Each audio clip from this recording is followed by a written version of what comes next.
Maker's Mark. It tastes expensive, and is. It tastes expensive and is. Was their tagline back in the day? You guys fill in the blank and put in the comments below. Hey, and welcome back to all the subscribers to Whiskey Quest. If you're new to the channel, my name is Antonio. In this channel, I'm going to review whiskeys from all over the world. I like to add a touch of water to all the whiskeys that I try just to see if it changes. If that's something you like to watch, go ahead and hit that subscribe button right now with the bell notification so you can stick around for more videos. Let's move on with this review. But more importantly, did you guys see that shooting star? Here, I'll play it again. I was so happy when I caught it on camera. It was like a sign from the whiskey gods. So this is a wheated bourbon, and it's bottled at 90 proof. That's 45% ABV. The mash bill consists of 70% corn, 16% wheat, and 14% malted barley. Remember, it's still a bourbon because it's at least 51% corn in the mash bill. This is one of the youngest classics in the market. It was first produced in 1954 and the first bottles came out in 1958. The wax that you see dripping on the bottleneck is what makes it stand out on shelves, and it is trademarked, so if you dip your bottle in wax and it has the slightest resemblance to theirs, you're gonna get one of these. Hey, ain't you that guy? Ain't you the guy from YouTube? Whiskey Quest? Yeah, What's your name? Antonio Perez. Oh, you've been served. As long as the wax doesn't drip, you're all good. Each bottle is dipped in wax by hand, which slows down the production time so it doesn't get pumped out as fast as other bourbons do. At one point, once it was acquired by Beam Suntory, they tried to proof it down to 84 proof, but the public didn't take it. They had no choice but to keep it at 90 proof. And lastly, they paid tribute to their Scottish roots by spelling whiskey without the E. Alright, let's move on to the nosing and tasting of this whiskey right here. How you get this off?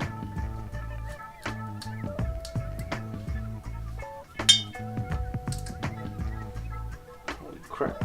Ugh. Thing broke. Be right back.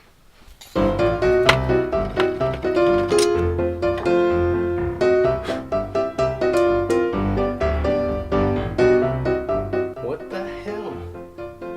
It's like they don't want me to drink this stuff.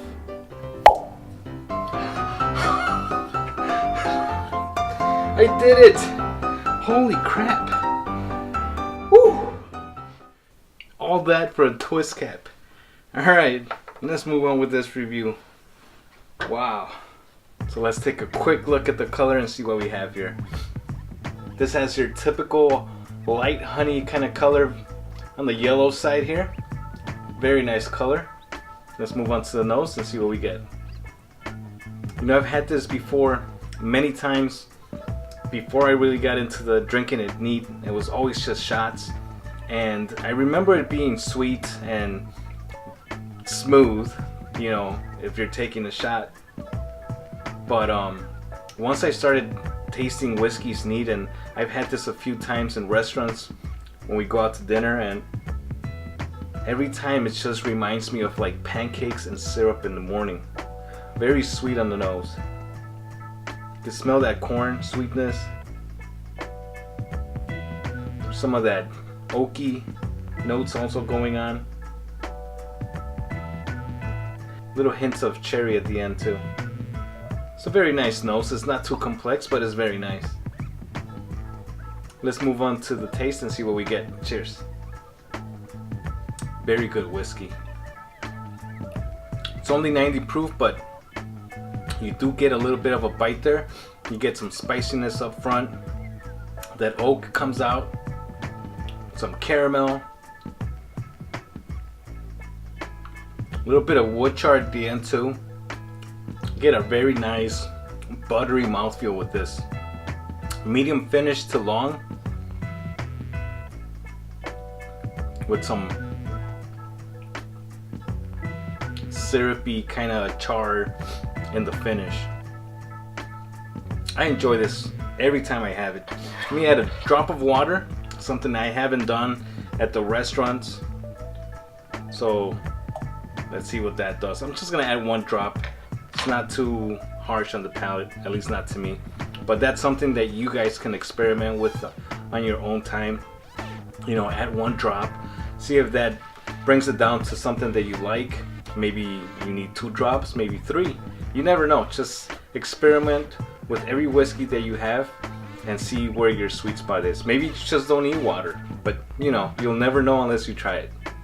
Alright, let's see what we get on the nose with a little bit of water. Let this sit just for a little bit, not too long, maybe a minute or so. And let me tell you right away, with just that short amount of time and that 1 drop of water, it got really sweet on the nose. Some honey opened up. That maple syrup is more noticeable now too. It's like I said, it's just pancakes and syrup in the morning. That's what that is in a glass. Some more of that oak. I do get like a orangey kind of smell too, but overall is that sweetness just got really, really sweet on the nose. I'm expecting the same on the palate. Let's find out. Cheers. Alright, that 1 drop of water did bring down the spiciness just a little bit. I still get that oakiness, some char, caramel char, a little bit of a leather note too.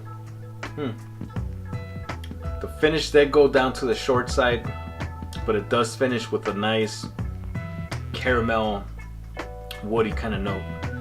It got thinner on the mouthfeel, but it's still a nice coating going on. But if only that finish was a little bit longer, maybe stayed on the medium side, I would have loved it more with a drop of water.